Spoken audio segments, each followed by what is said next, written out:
Just recently, we had Jillian Michaels. Jillian Michaels, the biggest loser, on, what did she go on? CNN? CNN? Was that what she was on? To tell people, slavery wasn't that bad, guys. Slavery wasn't that bad. Not really. You know, people learn skills. I mean, what would they have been without those slave masters to ruin their lives and the lives of all of their descendants? And, you know, she went on to say, you know, only a couple % of the entire country owned slaves, man. Not even that big of a deal. And the reason that I'm talking about this is because we have all the information, and now they're trying to change your understanding. They're trying to change the way that you understand what the problem with this country is. They're trying to change the history. Donald Trump wants to change the Smithsonian's history. They want to change the narrative surrounding one of the most horrific slave trades that has existed on a globe that has had multitudes of slave trades. And I've said this before. I don't believe that white people nowadays should stand up and be like, you know what, I'm ashamed, I prostrate myself, I'm so sorry. Like, no, you should just understand. You should understand. Yeah, you didn't do that. But you have people in your society that are descended from the victims of the people that had that done to them, that are affected by that. When we look at things like redlining in this country, when we talk about the fact that HOAs were originally started to keep black people from entering white neighborhoods, when we have Rosa Parks, when the woman who is literally one of the first women to enter into a non-segregated school is still alive today, you have to still recognize that this happened. You can't just move past it. You can say, that wasn't me, and that's a shameful history for the United States of America. But you got to understand that it did happen, and you do have to understand that it has effects. Our country is affected by this, and they're trying to change the understanding. They're trying to say, these black people in your country, these minorities, they just want you to feel guilty for being a white person. I have never met in my entire life, and I grew up around black folk. I grew up around minorities. Never met a single minority that has came to me and been like, you know what? You should prostrate yourself to me. This is all your fault. Did they know their history? Yeah, they knew their history. Did they understand their history? Yeah, they understood their history. What did they expect from me? Understanding. That's it. That's all. Just not denial. Just not being an asshole. Just not continuing a racist, past of this country. But they want to change all that. So this is a video. This is Dr. Richey over there. One of the few people over there. Still living over on TYT. But talking about Jillian Michaels doubling down. Mentioning black degeneracy. Doubles down on the mention of black degeneracy. Here it is. He's not whitewashing slavery. So he's not? He's not. No, okay. He's not. And you cannot tie imperialism and racism and slavery to just one race, which is pretty much what every single exhibit does. But let's talk about the fact that when you anti-slavery, let's talk about the fact. The problem with her argument, and the problem with every argument that every conservative makes when they come to this, is saying, yeah, there was slavery in the other parts of the world. Yeah, there was, and that was bad too. Well, there were white people that also made slaves. Yeah, that was bad too. There was Chinese people that were slaves. Yeah, that was bad too. What the fuck are we talking about? It's all bad. Slavery, bad. Period. It just so happens that the slavery that was taking place here in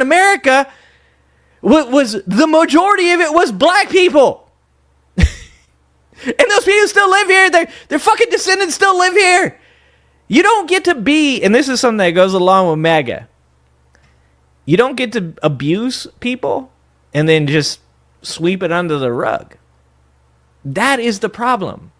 If somebody said to you, if you said this, if you said, you know, when I was a child, I was assaulted. And somebody said to you, oh, big deal.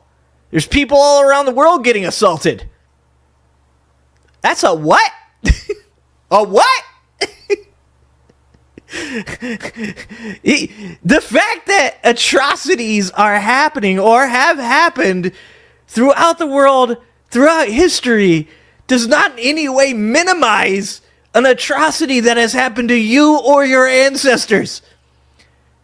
It does not minimize an atrocity that happened in the country that we currently exist in. It's a fucking insane argument to make. And yet there are a ton of these fucking people on the MAGA side right now that are like, fuck everything you know. And just think about it this way. What's really going on is black people are trying to make you feel bad. That's what's going on. That's what she wants you to believe. I mean, slavery in America was... Do you realize that only less than 2% of white Americans owned slaves? But it was a system of white supremacy. You realize that slavery is thousands of years old? White people were Do you know the slave who owners. was the first race to try to end slavery? Wait a second. Well, what's controversial? I'm very surprised. This is an extraordinary exercise in historical revisionism. I'm really surprised. Do you realize that... Jillian, I'm surprised that you're trying to litigate who was the beneficiary of slavery and who was not. What I'm trying to tell you is that... in the context of... No, she's not. She's just trying to say, yeah, it was bad here, but it was also bad in France. Oh, I didn't... Are we on France right now? I thought we were talking about us. American history. Okay. In the context of American history, what are you saying is incorrect by saying that it was white people oppressing black people? Every single thing is like, oh, no, this is all because white people bad. I don't and think it's totally partisan. First of all, we don't have time. Jillian Michaels has really been held down, guys. You've got to actually understand. You got to find a place in your heart to understand that Jillian Michaels has had a hard life, guys. You know, there's a lot that she's been dealing with, you know, talking shit to fat people mostly. No, that's all, actually. That's all. Guys, you don't understand how badly Jillian Michaels has been treated while treating obese people badly. You guys don't get it, man. Just living as a white person, knowing that history exists, has been very hard for Jillian Michaels to deal with. To litigate all of this. Of course we don't, because then you're going to lose the argument. Everything is racialized, just like you're trying to do to me now. Excuse me? I will spit on myself. That's a reminder of the first time we talked about this, provided the facts, and obviously, that's close. Ms. Michaels, you get your facts about racism from Nick Fuentes. Here's the thing. That's what I'm saying. Age of information, now becoming the age of understanding. And here's the thing. You know, we watch this kind of stuff and we go like, there's at least a couple of you that are going to be like, nah, man, like no one's going to believe this shit. No one's caring about that. No one thinks Jillian Michaels is actually like spitting facts. Here's the crazy part. Friends you have right now, friends that you believe are good people, friends that you think like are logical, thinking human beings. Talk to me in a decade. Tell me where they're at. Because this type of thinking is invasive. It appeals to victimhood. It appeals to MAGA, who believe that even though white Americans still make up 85% of the population, that they're being replaced. Donald Trump hit on something. Donald Trump found something. What he found is a group of people that are angry, hateful, and fearful. A group of people that don't want accountability or responsibility. A group of people that are just looking for any convenient fact to say it's not their fault. Look around you now. Think about the people in your relationships now and ask yourself, do you have a friend that's borderline? A person that's like, well, Trump isn't that bad. The left's always calling him Hitler. He's not Hitler. Do you have a friend that's like, yeah, so what, he grabbed her by the pussy. You know what? That's what they did back in that day. You got a friend like that? Because I bet you fucking money, 6 years, 8 years from now, they'll be saying to you, did you know that Republicans are the ones that freed the slaves? Did you know that only 2% of the entire population owns slaves? These are the things that people are going to pick up from people like her. When you have a UFC fighter that is making it his very character to talk about fighting transgenders and beating them up in the good American way, that using the N-word, it should tell you that pop culture is not only accepting this rhetoric, but it's embracing it. And I grew up punching skinheads in the face. I'm not cool with this. I know what racism looks like. I know how dirty and disgusting that type of hate is. I'm not going to fall for that shit. But look around you. You know somebody in your family, somebody that's maybe a friend of yours. And fucking, I will bet money on this. 5 years, 6 years from now, if this is the type of shit that we allow, they're going to be saying to you, slavery wasn't even that bad. She doubled down. Now, this is after you have the opportunity to listen to folk tell you the truth. And I'm sure somebody on social media reminded you of what facts actually are. Then the response to the proclamation is made. Here it is. Less than 2% of white Americans owned slaves. But it was a system of white supremacy. You realize that slavery is thousands of years old? White people were Do you know the slave who owners. was the first race to try to end slavery? That's an incredibly misleading statistic, because even the Americans who did not own slaves also participated in slavery by benefiting from the economic system of slavery. Yeah. And this is the thing that people don't understand. You'll get somebody that'll say, so there was nobody back then that wasn't racist? No, there was. Of course there was. There's always existed people that aren't racist, and there's always existed people that were. But you don't minimize slavery by saying, there was like 6 people back in the day that totally didn't hate black people. That's much like minimizing assault.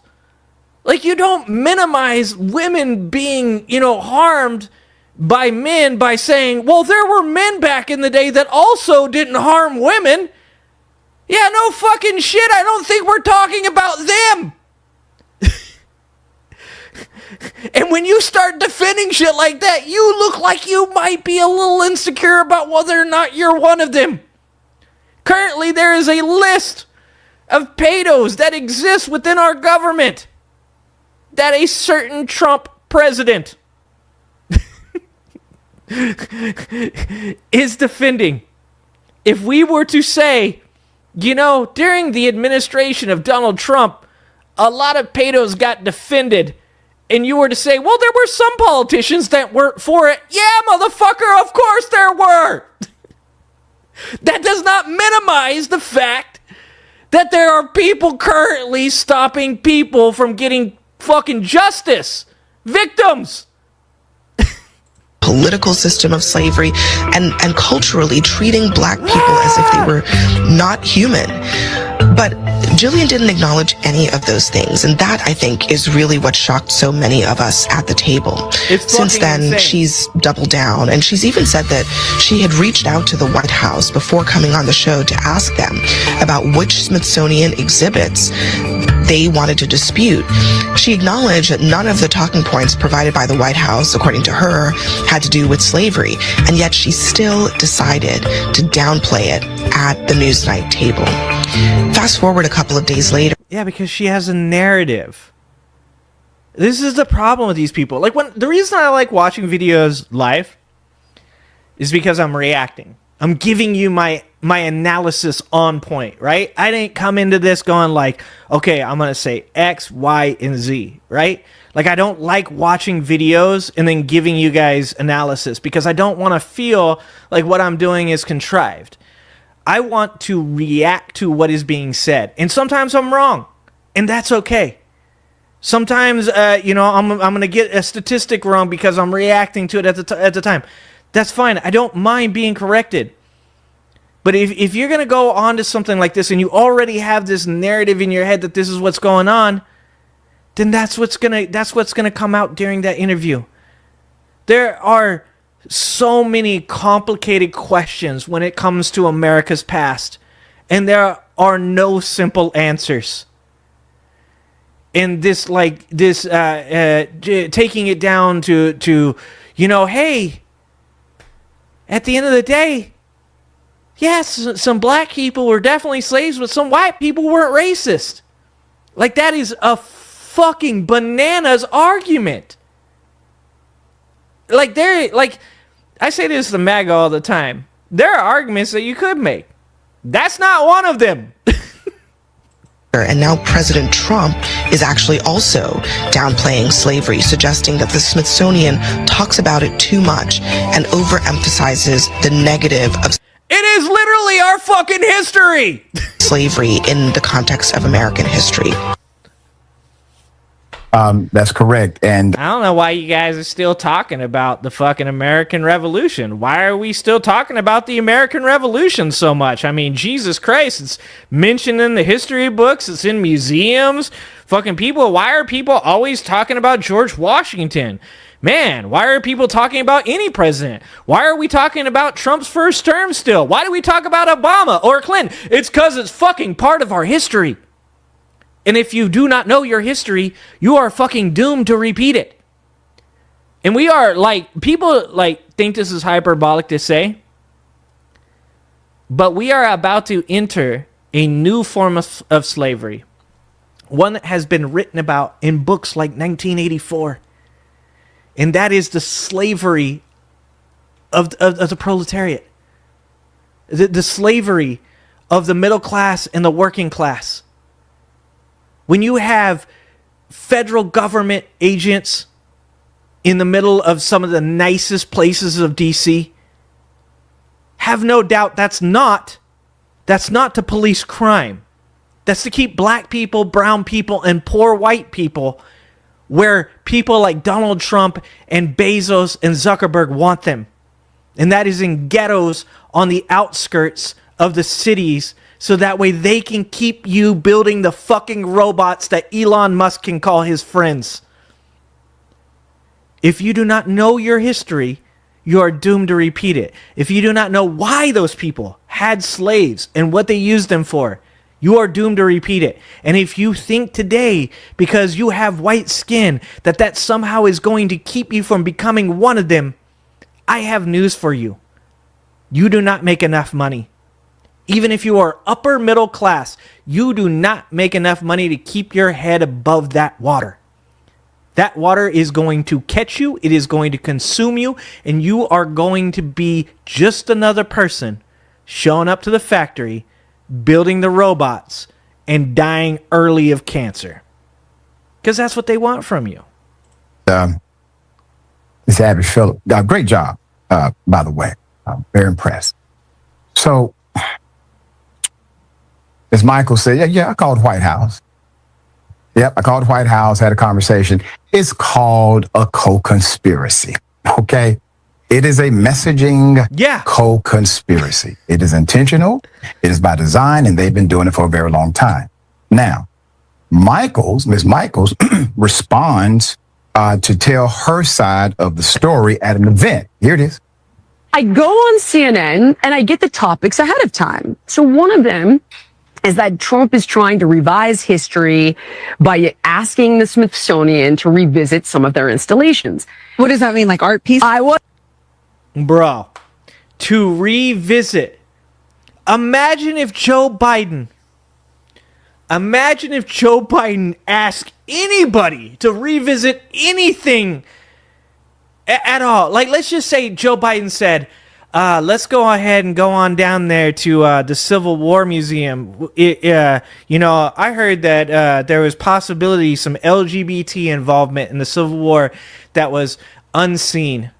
I heard there was a transgender general in the Civil War.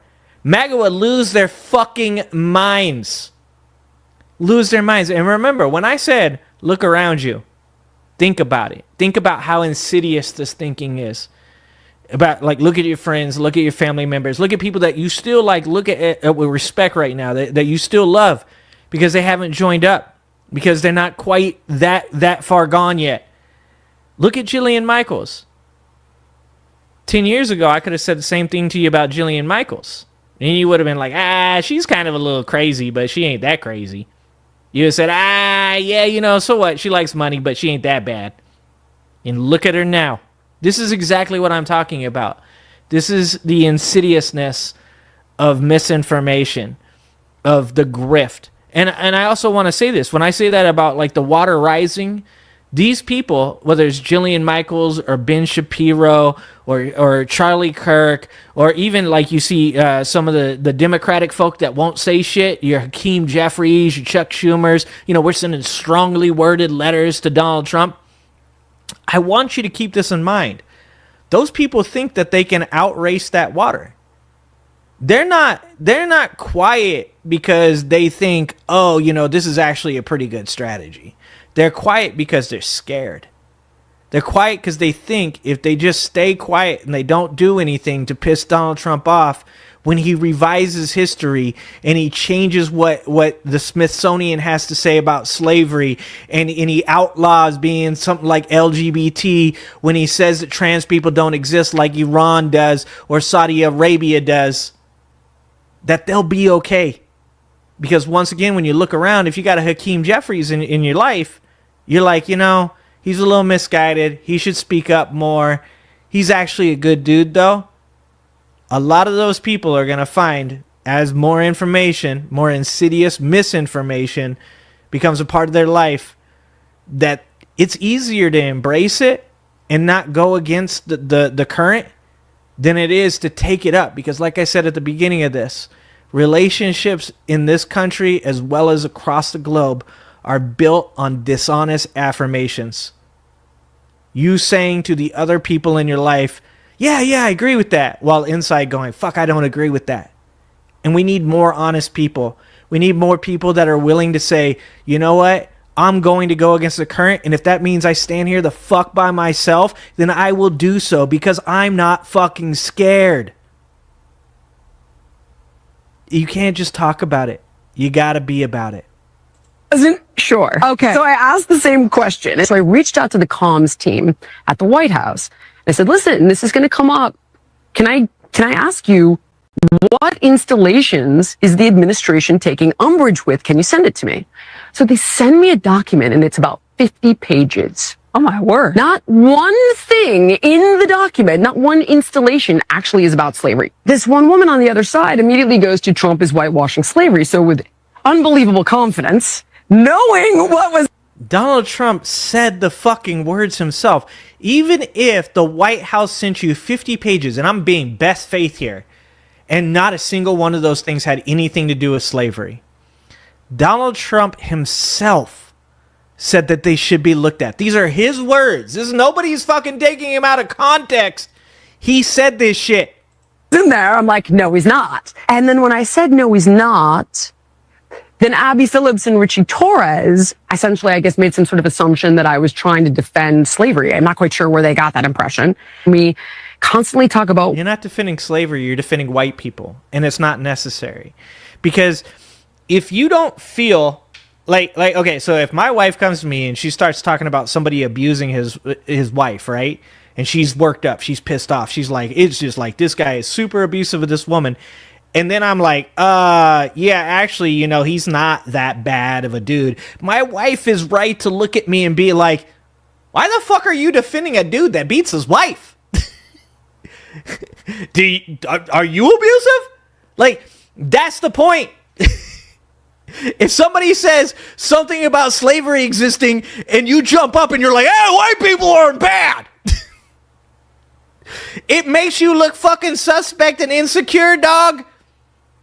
Like, if somebody is talking about slavery around me, I'm generally like that shit was pretty fucked up, to be honest. It doesn't matter who it happened to.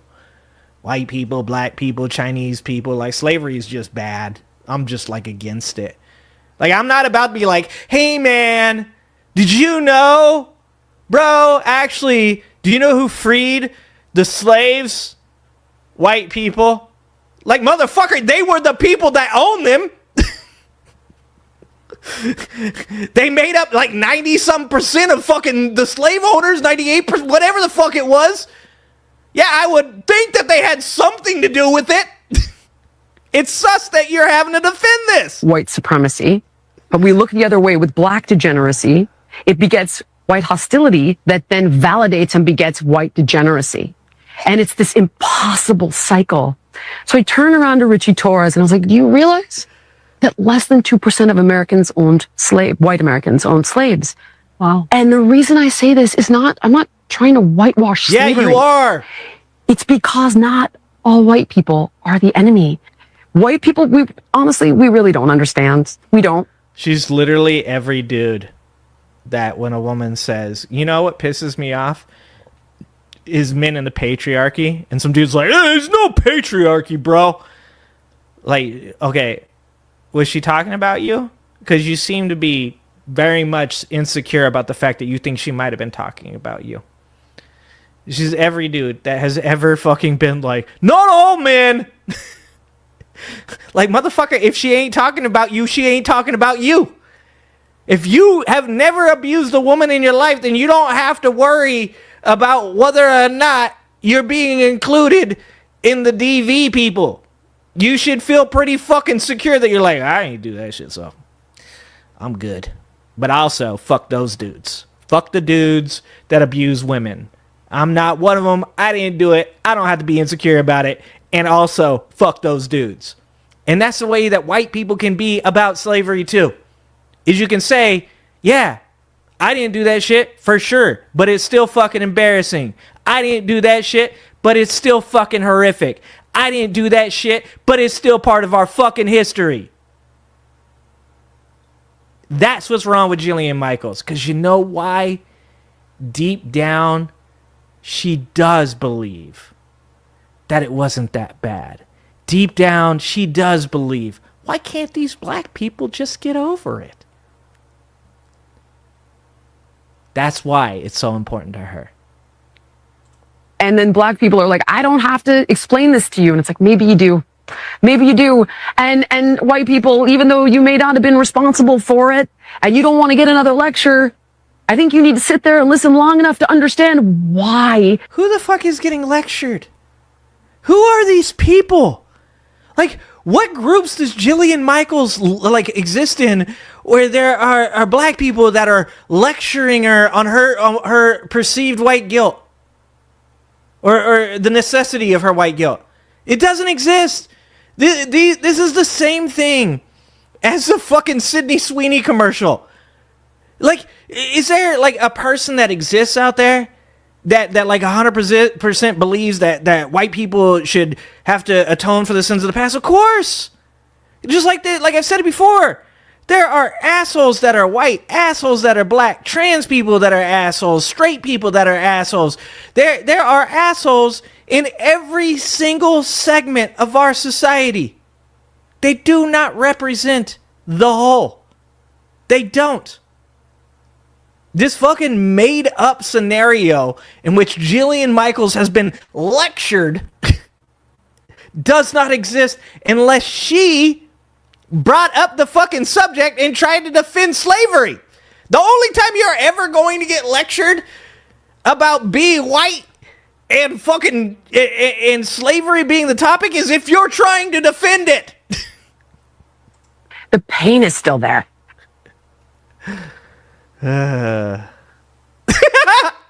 Ma'am, I'm not doing this because I think there's any, well, I'm not doing this because I think there's a lot of hope for you. This poor dude. That's all. Fact checking is part of the role of one who proposes to be a giver of truth. You just read a document from the White House and said, oh, hell, we've been wrong about racism and slavery this whole time. Complete honesty out of this White House. 20%, madam, of southern states had populations that owned slavery. 20%.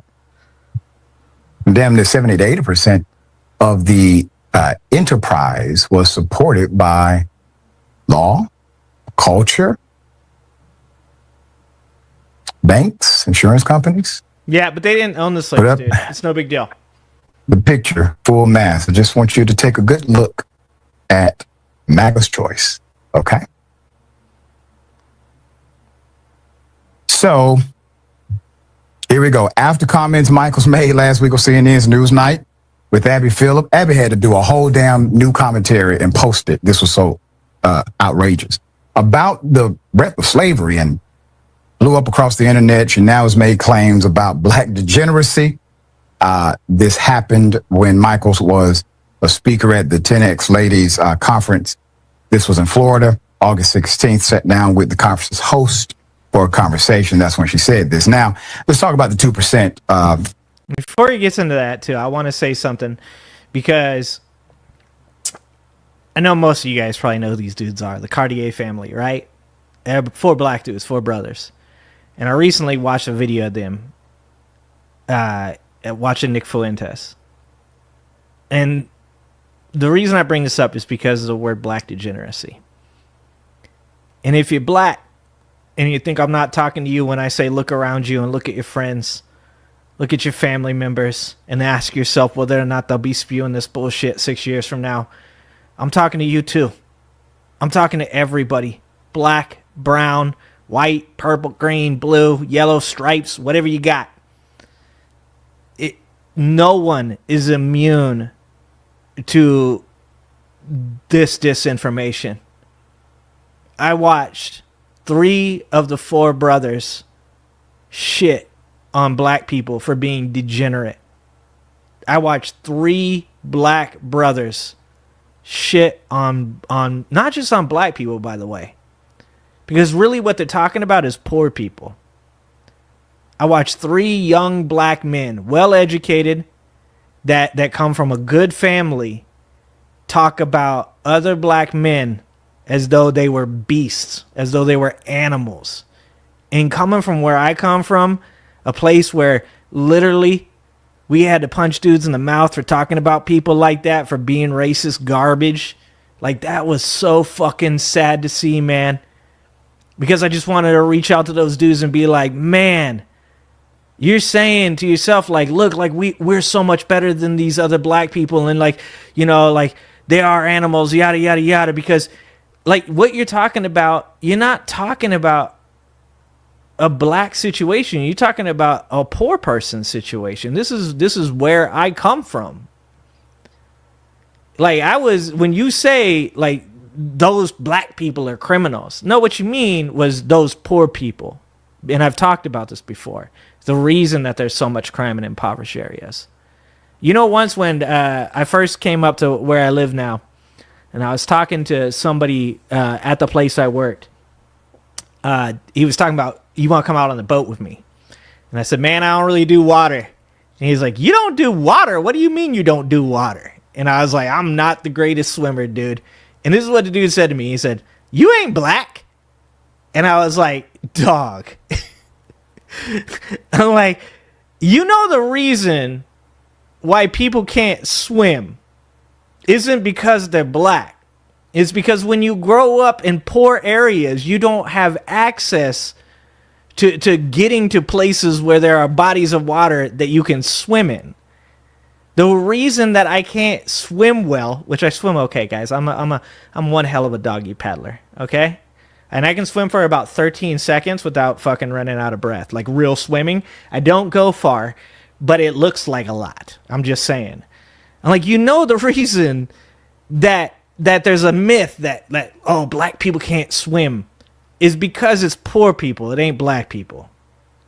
And I so badly wanted to reach out to these young black dudes and go, you're looking at things from your point of view and you're like, we're better than them because you had a nice life, because the majority of minorities in this culture are growing up in impoverished communities with no real chance of getting out of there. That's just going to continue a cycle. That's going to continue racism. That's going to continue keeping people down. And you're not just talking about black people. You're talking about poor people. So I just wanted to say that because I heard that shit and it made me so mad to watch these obviously well-educated young black men talk about other black people that way. That hurts my heart. Same, okay? So contextually, this is what she left out. She left out the part where half of the United States at the time of the Civil War seceded in hopes of preserving slavery. They left because this was such a big deal to them. Regardless of the number of white people who physically owned black people, a whole lot more white people definitely fought for the rights of those owners of people who happen to be black. A whole lot more.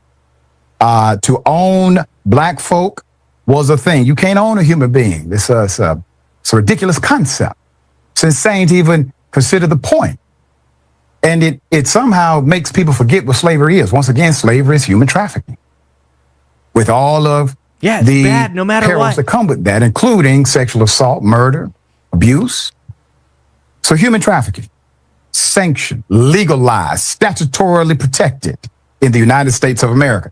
All right, Confederate states at this point, a whole lot of people owned them. Duke professor Sandy Darty has been quoted as saying that certain Confederate states have populations where 20% of white people owned enslaved black folk. And in Mississippi and South Carolina, the number hit up to 50%. Hannah Jones, Crazy. Pulitzer Prize winning journalist who created the 1619 Project, who has spent her career reframing American history around the legacy of slavery, posted her rebuttal. She detailed how cotton picked by slave labor represented half of all U.S. exports, fueling the country's banks, factories, and institutions. Quote, without slavery, our nation would be unrecognizable to us, she said. We cannot let them choose the parameters. We cannot let them choose the parameters of the conversation in order to obfuscate the truth. And that is correct. She highlighted how slavery's reach extended far beyond the South. From the cotton Brooks brothers used to tailor its suits to the New York Stock Exchange, which was established in part to finance slavery-dependent enterprises. Enslavement, she emphasized, enriched U.S. president, members of Congress, Supreme Court justices, and many of the men whose faces are stamped on American currency. Quote, all but one of the people on our cash currency engaged in African slavery, she highlighted. Hannah Jones also drew a modern analogy to today's tech giants, noting that while a very small percentage of Americans own companies like Apple, Meta, or Amazon, their influence is inescapable. And there you go. There it is. That's exactly what I'm saying. Like I said, I grew up with skinheads and stuff, right?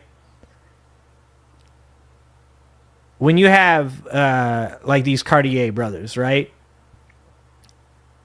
Do they think that those skinheads are going to accept them?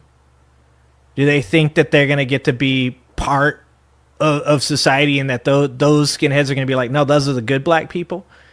They don't believe in good black people. I grew up with these people. I know how these people do things. They don't go, oh, you're the one of the good black ones. And that's the same when it comes to what's happening right now. Donald Trump and the tech oligarchs that back him, the ones that actually have a plan, not Donald Trump, the tech oligarchs have a plan, not Donald Trump. He's a clown. He's a distraction. The tech oligarchs, they're the ones with the plan. And it doesn't matter how much you polish their knob. It doesn't matter how much you tickle their balls with a feather. They don't care about you. They don't like you. They don't like having to see you. They don't like having to smell you. This is the second Gilded Age, and you are not going to be part of the party. We are just going right back to what you want to say. Only 2% of America owned slaves. First of all, that was wrong. But even if it was true, you're literally watching history repeat itself. And all the people that are like, hey, white people were slaves too. Hey, Chinese people were slaves too. Well, welcome. Welcome. Here we go again then. It's a tiny percentage. I'm doubtful if it's even 1% of Americans who own those companies. She said, and yet no one would credibly argue that social media companies are not ubiquitous across American life. Insane. End quote. Her message was clear. Even if only a small minority of white Americans were literally enslavers, the system of slavery was the beating heart of the U.S. economy and a society that sent half of the country to war with the other to protect it. Quote, the times are too serious for us to proliferate a simplistic, unsophisticated, and childish understanding right there of the history of slavery, she concluded. And I would add to that, corrupt by intention. They're trying to corrupt the historical narrative intentionally. 100%. All right. This is thoughts. Yeah, why is Jillian Michaels talking about any of this? Why is she an authority? Like, how did she get invited to the CNN table? Yeah, I agree with that too. First of all, Yasmin there, fucking spot on. We keep talking about this is idiocracy. This is idiocracy. I've said it before. I shouldn't be up here. Fucking, where are we at, man? Where are we at when I have to be up here? Like, I belong somewhere drinking a fucking glass of tequila and water and telling people my dumbass opinions.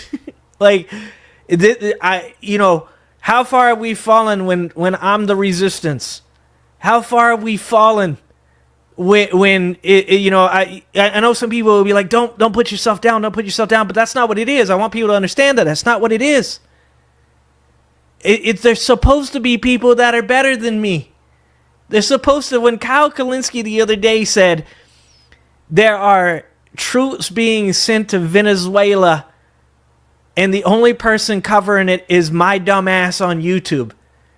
Like, people would be like, no, don't put yourself down, Kyle. But I get what he's saying, man. I get what he's saying is we shouldn't be here. There is supposed to be people that have put their entire life work into being experts on these types of situations. Where the fuck have they gone? The death of intellectualism is not hyperbolic. It is happening. Why is Jillian Michaels talking about slavery? Why has rap music made its way to the Republican side and fucking became Tom McDonald and Samson? Why? Because it's capitalism. That's why. Capitalism has ruined humanity.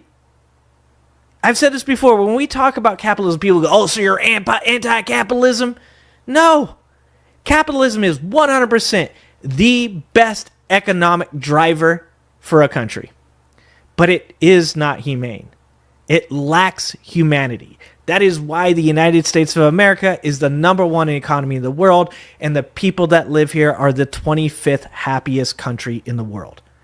Because every one of us looks around and goes, we have all these things, but none of us are really that happy.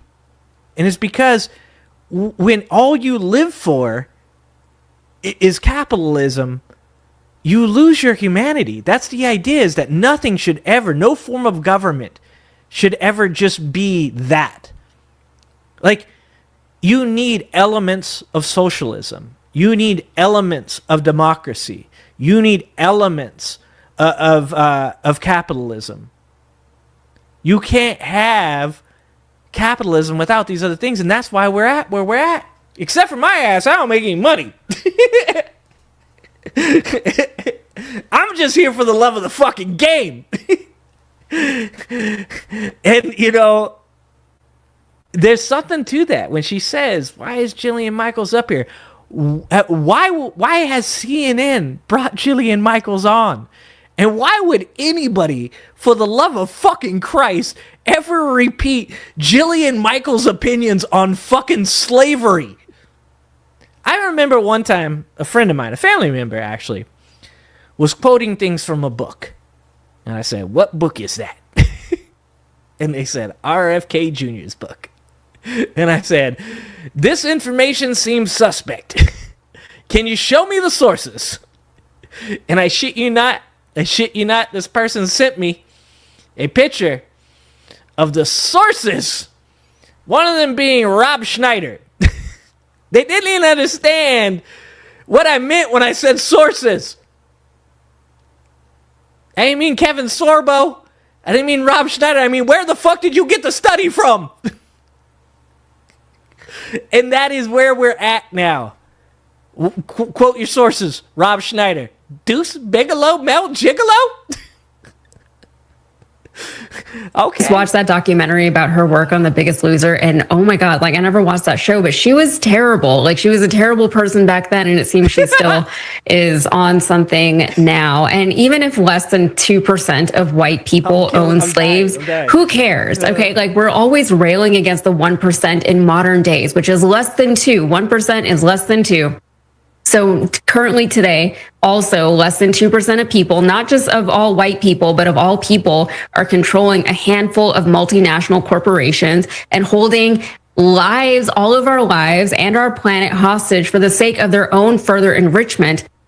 It's a dumb argument because we're very mad about that 1% of people, because that 1% of people, they are very dangerous and they're very damaging. And the things that they are doing to the people and to our planet, they will have long lasting repercussions going forward. So I don't want to give credence to this whole argument that slavery wasn't that bad, which despite what Jillian Michaels may or may not be intending here, is the conversation that has emerged from all of this. I'm not going to entertain that discussion because it's so dumb.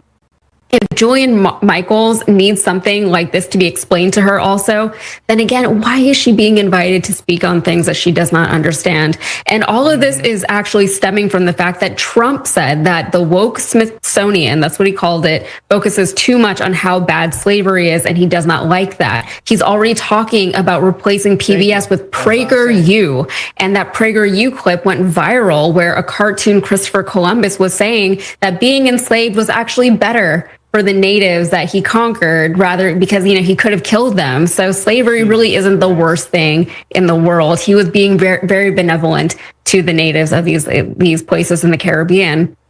And going back to the 2% argument, it doesn't matter. White populations in this country and in other slave owning and slave trading nations are still to this day benefiting from it. There are plenty of old money families whose trust funds are full of slave trade money. I was reading recently actually a Jane Austen book, and these rich Brits were talking about how the son was supposed to take over his father's work and how he was supposed to overlook all of his interests, is what they called it, in the Caribbean. I wonder what those were. The truth is the truth. You can frame it however you want. You can pretend that it didn't happen, or you can pretend that it wasn't as bad as the way it was, or you can even focus on other groups of people who were enslaved, which is an argument that they also try to use. And I also think that one's weird because it, on one hand, acknowledges how horrible slavery is while also trying to downplay the severity of Black slavery. But I will say, even if Trump does get his grips on the Smithsonian, and they've already been caught removing impeachment passages from documents that they don't like, and then they're like, oh, we had to put it back. It was just an oversight. So they're already trying to tamper with things. But I feel like even if he does get his way with the Smithsonian, I do feel like things will be corrected once his administration is out of office, just because the people who work at a place like the Smithsonian, that's their job. That's their livelihood. That's the work that they're passionate about, and they're going to make sure that things get corrected. I hope that's how I feel about that. So I am less worried about that. But this whole conversation and rhetoric, it's just one that we don't need to be having. Yeah. So here's my problem with what she's saying there. Don't worry, it'll all be fixed once Donald Trump is out of office. wins that? That's the real question. Because I'll tell you this. In Donald Trump's first term, he had people in his administration that were scared. They didn't want him to do certain things, like Mike Pence of all people, that didn't want him to do certain things because if he did those things, they could ruin their political careers and possibly even their lives. But this administration, this term, these people currently that are involved in Donald Trump's administration, they don't seem so scared. Pam Bondi just keeps doing whatever Donald Trump wants her to do. Todd Blanche is literally having conversations with Ghislaine Maxwell. You got to ask yourself, when are these people going to be out of power? Because they don't seem scared. They don't seem... You've got one or two things that are going on here. One, they don't intend to relinquish control. Or two, they just think that shit's so bad over on the left that they don't think that they'll ever lose control through democratic means in the future. That's fucking scary. Thanks for watching. If you like this video, please like and subscribe and hit that notification bell, and check out that video on the screen now.